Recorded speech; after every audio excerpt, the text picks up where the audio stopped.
So yes, I'm not uploading these as consistently as I used to, as I have a little less time to read these days, and I'm also having a hard time finding the motivation to keep on reading this. It's not necessarily. Mm, it reminds me a lot of when I was reading Moby Dick, and the idea that the story is great when it actually gets around to telling it. But in comparing those two, I feel like this one has at least more story going on, but it also has a lot more description going on. So, this part begins by talking about how the vagabonds of Paris are superior compared to the rest of the world. And then we focus in on this one little kid that, even though he has parents, he doesn't really live with them because he enjoys the independence of the street and, well, he's not on very good terms with his dad, but occasionally he does come home to visit. And gotta love how there's just all this description for this kid, and then he's never brought up until the last 3 pages of this section of the book. Instead, our main character is Marius, which, given that this takes place in France, I'm probably not pronouncing it right, so apologies in advance for potentially butchering this character's name. For those of you that actually do know the French pronunciation, I'd be very curious to know. He is raised by his grandfather, a man who has lived through the era before the French Revolution. He is well versed in the etiquette it took to go to court in seeing the king as well as other high ranking duchesses, dukes, what have you. And he still maintains a fair bit of wealth from his position. He lives with his 2 younger daughters, who are both in their 60s, while he's like in his 90s and whatnot. And little Marius, he was probably about like. Well, actually, that's not fair to say, as he was probably about like maybe in his late 70s, early 80s by the time Marius was dropped off on their porch. It's a little confusing as to why the grandpa took care of Marius. The best I can surmise is that it's because his dad, as well as the grandfather, both have very intense issues with each other's politics. Him being of the old guard, very much in love with the king, the royalty, the rise of the Bourbons, well, him serving under Napoleon and even getting accommodations for it. However, when the Bourbons came back, such accommodations didn't really lead to anything, as, well, the Bourbons didn't like Napoleon. But anyways, life went alright. Marius never really asked who his dad was. He was only given like vague descriptions by his grandpa as to who he was in the first place, but never really anything detailed. Well, he was probably in his teens or whatnot, in the middle of going to schooling to try to figure out what he wanted to be, when his grandpa comes in one day and says, "Yeah, your dad is dying and he requests to see you. This is where you'll find him." This is like the first major news that Marius had ever gotten about his dad at all, so he immediately jumped at the chance. However, him, as well as just about everybody else that the dad summoned, was stuck in traffic. Well, does that term really apply when it's to horse and buggy? The basic idea is that they all got delayed because of a storm, heavy traffic, taxis being in the way, the mail cart, what have you. And unfortunately, none of them make it by the time he passes. However, Marius does make it to the reading of the will. Unfortunately, the dad never really had a whole lot to give him. He just became a humble gardener at the end, and he fought very hard for his title of Pont Mercy, which he then gave to Marius. Well, After that, Marius wanted to know a fair bit about him, and so he discovered that he was practically Napoleon's right hand man, right even at the Battle of Waterloo, and that's where the title came from. In discovering this, it's created almost a bit of a mania, as if he's discovered a new religion. He's been born again. So he became very hardcore in the, I guess that would be considered the liberal perspective at the time, considering the conservative perspective was being in favor of the king and queens again. So it eventually comes out, and he is kicked out of his cushy place with his grandfather. And even though his grandfather is very, very annoyed by this, he does not want to see Marius go hungry. So he requests that one of his daughters deliver him a case of 100 pistols once a month. Why pistols exactly? The basic idea is that this is something that's very easy to sell, worth a lot of money, and that's a way to make sure that he goes alright. After about like the first 3 months or so of refusal, the aunt just basically gave up on giving this reward of pistols to Marius. Well, Marius struggles. He very much maintains pride in the idea that he never owed anybody a debt. He was able to get by with various odd jobs or whatnot, and even along the way, he started to meet a support group, I guess, known as the people of ABC, which, even though it's typed ABC in the book, that's how it says it's supposed to be pronounced. This is what the hardcore Napoleonists, I hope that's the right word, the people that are very much in terms of Bonapartean, they were a big fan of Napoleon's reign and whatnot. And so Marius is almost kind of shocked by them, in all honesty, as to how extreme their views are. But at the same time, he is grateful, as one of them does supply a place to stay, as well as a good job opportunity. So Marius does end up with his meager means, being a lawyer, passing whatever the French equivalent of the bar is. He does have a license to practice. However, being new in the field, nobody really wants to give him a chance. So, he makes up his funds by translating books into French. Added more to the debt, added more to the college, but at the end of it, he is able to sustain himself. And, once again, there's that moral that he never wanted to owe a debt to anybody. But this does also lead to the idea that he never really wanted the extravagance in life. He was able to make by alright, even having some spending cash to give to the less fortunate. He is able to find a place at the Garibaldi House, which, if I'm remembering the titles correctly, this is what Jean Valjean's residency used to be before Jarvet chased him away. He has one next door neighbor. Well, in a literal sense. So basically, like, Marius is here, the next door neighbor is the door right afterwards. There's only a wall separating them. And even though it's like an apartment complex, those are the only two people at the moment that are actually living there. So as Marius is going about his day, he runs into a rather attractive young girl who always dresses in all black, who is always accompanied by a big burly man with long, flowing, silvery hair. Now, Hugo is being very coy as to who these people are, but it is very obvious that this is Jean Valjean and the grown-up Cosette. Probably the old black is from, I guess the term would be the habit of growing up in the nunnery. If I come to think of it, they never really say what Jean Valjean is really doing for work, but he's still loaded. At least going by how Cosette is being dressed.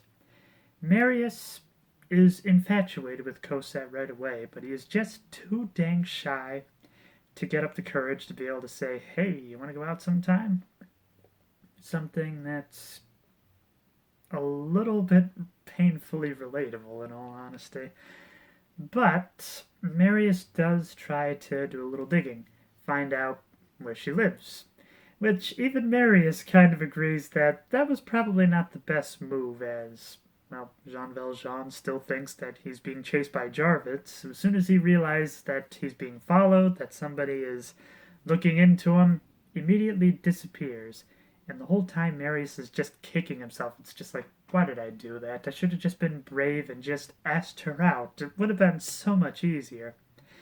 While he is ruminating as to how things could have been, he bumps into these two wretches of women, just like. It's described that they would have been beautiful if they actually had the money to be able to have a piece of food or be able to afford some halfway decent clothing, to be able to go out in the sun every once in a while. They drop this mysterious package. Marius tries to follow them, but unfortunately he wasn't able to catch up. So he takes the packet and looks over and see what's inside. It's a whole bunch of letters asking for money, all written in the same broken, I was about to say broken English, but probably broken French would make the most sense. The same awful handwriting, and all of them reeking horribly of heavy tobacco smoke. Marius can't really put them all together. It's just like, what is the common link? When there is a knock at his door. Turns out that the two wretches come in, and now they're asking him for money. Which, I guess that's kind of two counts where I'm just yelling at Marius. I'm just like, you fool, you are an idiot. And the idea that he's just like, oh yeah, here you go. You can clearly tell that they are shysters, that they are just perpetrating whatever sad sap would buy into their story and just give them money. But not content with just taking the money, one of them is just like, yeah, if you give me more, I'll just be your eternal servant. So Marius just sends him out to try to figure out where this girl might be. Figures it's a shot in the dark, but might as well go for it. And it's at that point the girls introduce themselves as being part of the next door neighbor. After they leave, Marius notices a hole in the wall and he sticks his head through it to see the most dismal dump heap possible. Now, this is where the title of the book comes from, as Marius says that these people are the Miserables. Probably pronounced Les Misérables, but while I may technically have French ancestry, it's a bit more on the German side. It all depends on, like, which half of history you're on. But the main reason he calls them miserable is, well, Marius is content in his abject poverty, I guess would be the best way to say it. These people are not content.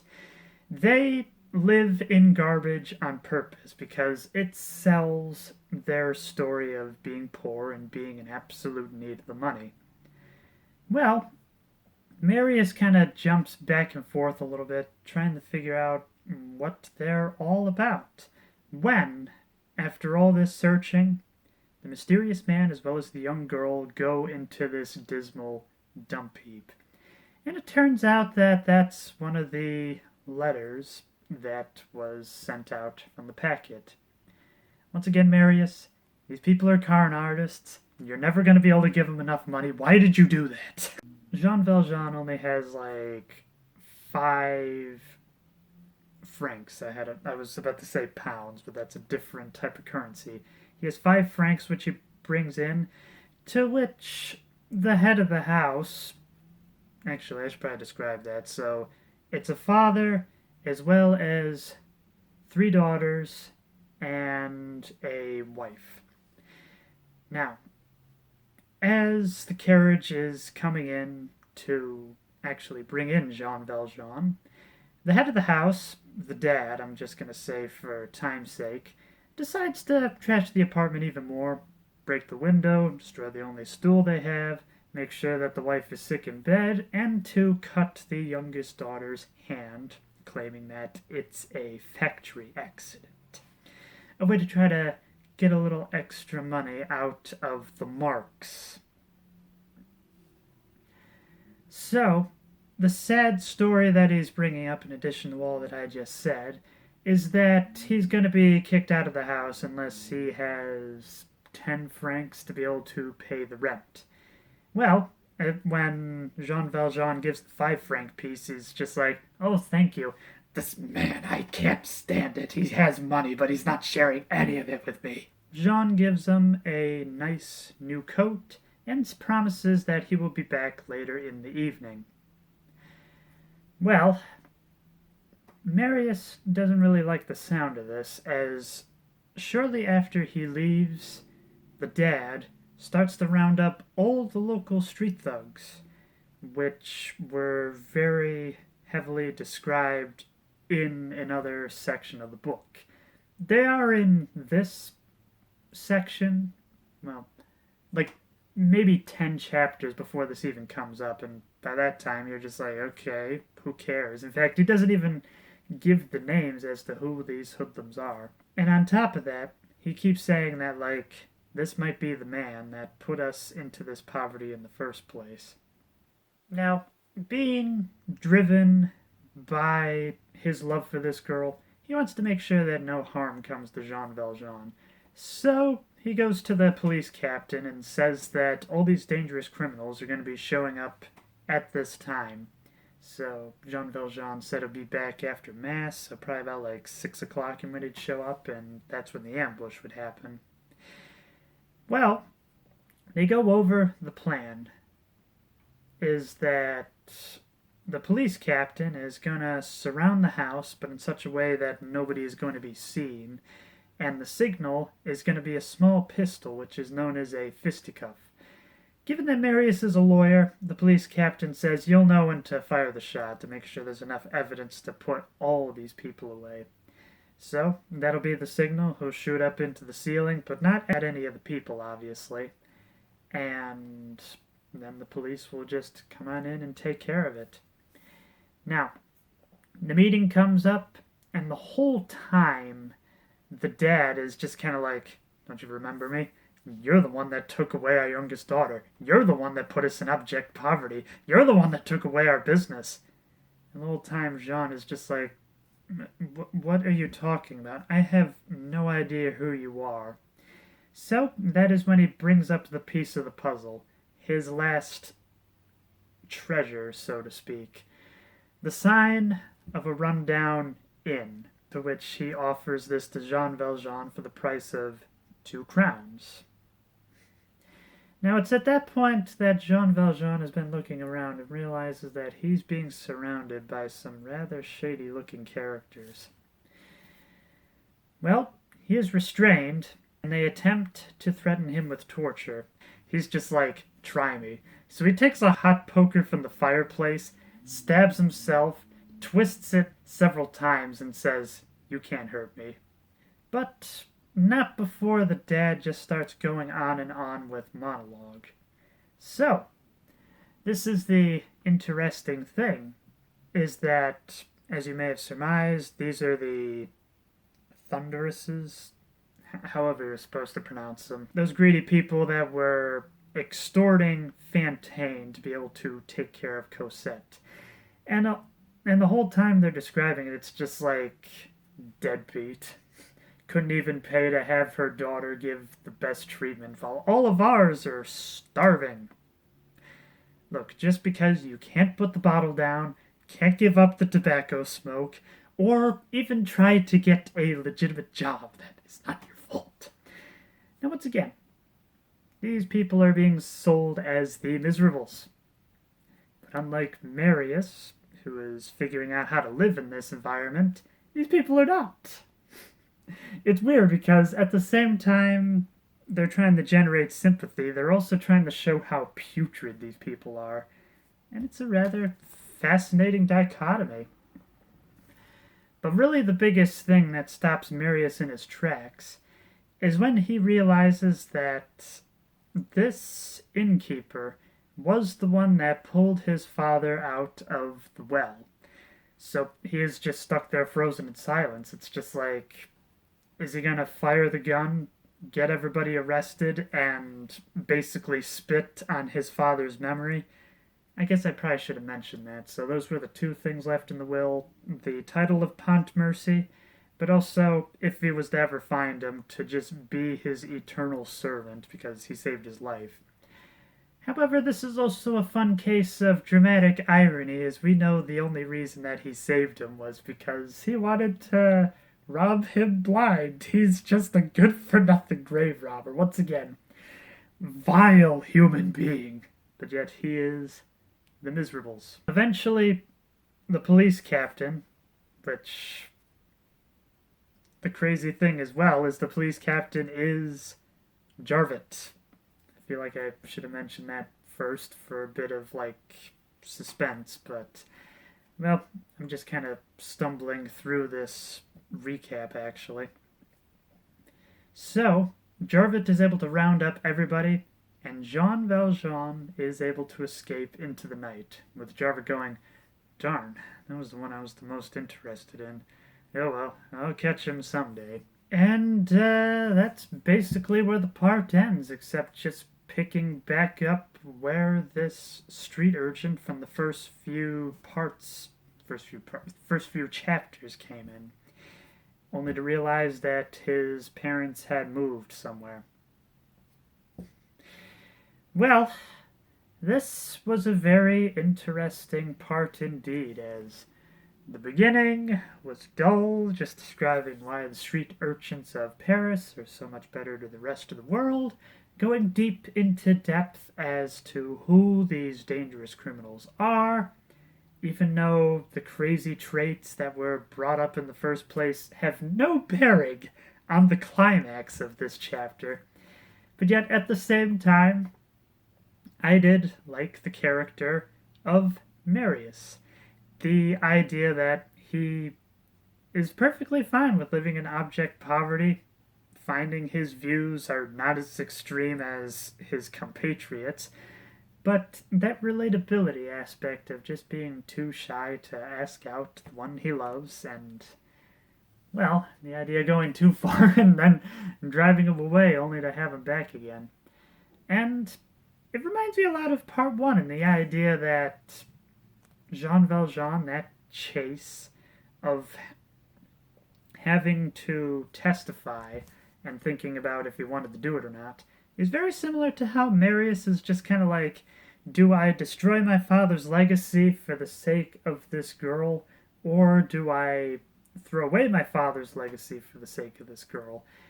As well as just the complicated nature of the head of the family.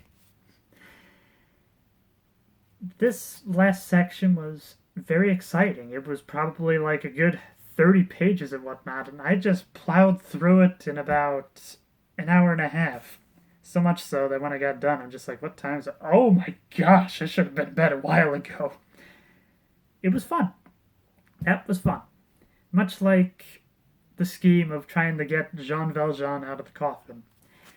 It feels like there is a lot of build-up that doesn't make any sense, but, well, I mean, the climax at the end is thrilling in each section, and that I am very much appreciative of. And, as for this next section that I'm diving into, it's kind of fascinating from a French history perspective, but at the same time, I feel like it's just going a little too far into the description. I want to know, where does Jean Valjean go from here? Does Marius end up getting the girl in the end? Come to think of it, I guess that's really about the only cliffhangers. I mean, it's better than the last part where I feel like there was no cliffhangers. The idea that Jean Valjean and Cossack could have lived in the monastery happily ever after without anything happening. But, as one famous author put it, you can feel free to tell me who said this, if you want a happy ending, it all depends on where you end the story. And well, I don't think that Victor Hugo is ready for it to be a happy ending, or if he even wants a happy ending. So the story continues.